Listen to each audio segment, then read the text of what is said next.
Hello, hi అండి. ఇదొక చిన్న ఛానలే, కొంచెం బడ్జెట్ ఛానల్ అనుకోండి.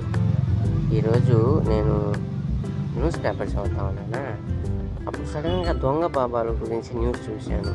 అది ఎందుకు మీతో షేర్ చేసుకోవాలనిపిస్తుంది, అందుకే షేర్ చేస్తున్నాను. మంత్రించిన చింతగింజలు కిలో ₹1,00,000, పవిత్రమైన తేనె కిలో ₹9,00,000, 150 మందికి పైగా మహిళలపై అత్యాచారం.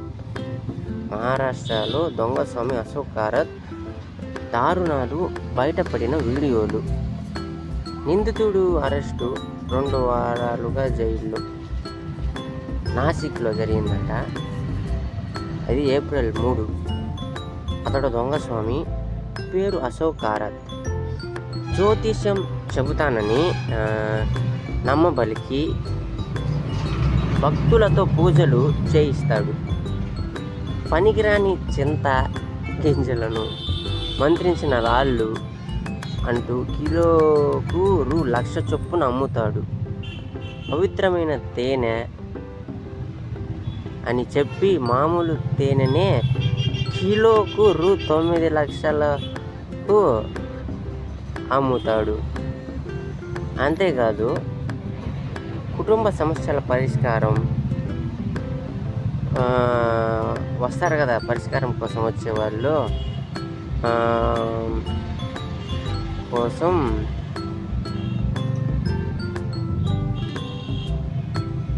తీర్థం పేరుతో మత్తు ద్రావకాలు ఇచ్చి వారు స్పృహ కోల్పోయాక అత్యాచారం చేసేవాడు.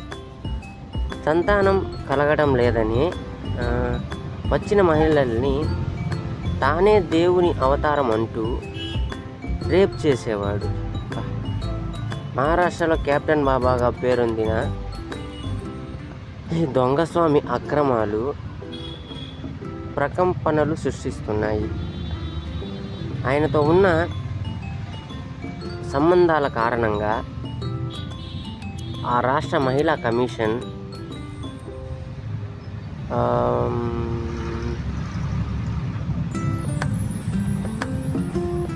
చైర్పర్సన్ రాజీనామా చేశారు. పలువురు మహిళలు తమ మీద అశోక్ కారత్ జరిపిన అత్యాచారాల గురించి పోలీసులకు ఫిర్యాదు చేస్తున్నారు. మహిళలతో అతడు జరిపిన శృంగారం వీడియోలు బయటకు వస్తున్నాయి. రాష్ట్రంలో పలు చోట్ల నిర్వహిస్తున్న అక్రమ భూ లావాదేవీలు వెలుగులోకి వస్తున్నాయి. ఇప్పుడు ఈ ఉదంతం మహారాష్ట్ర అనే కాదు, సోషల్ మీడియాను ఊపేస్తుంది. అశోక్ కారత్ ప్రస్తుతం నాసిక్లోని సెంట్రల్ జైలులో ఉన్నాడు. ఒక అత్యాచారం కేసులో కోర్టు అతడికి 14 రోజుల జ్యుడిషియల్ రిమాండ్ విధించింది. తాజాగా గురువారం 2వ అత్యాచారం కేసులో ఏప్రిల్ 8వ తేదీ పోలీసులు రిమాండ్ విధించారు.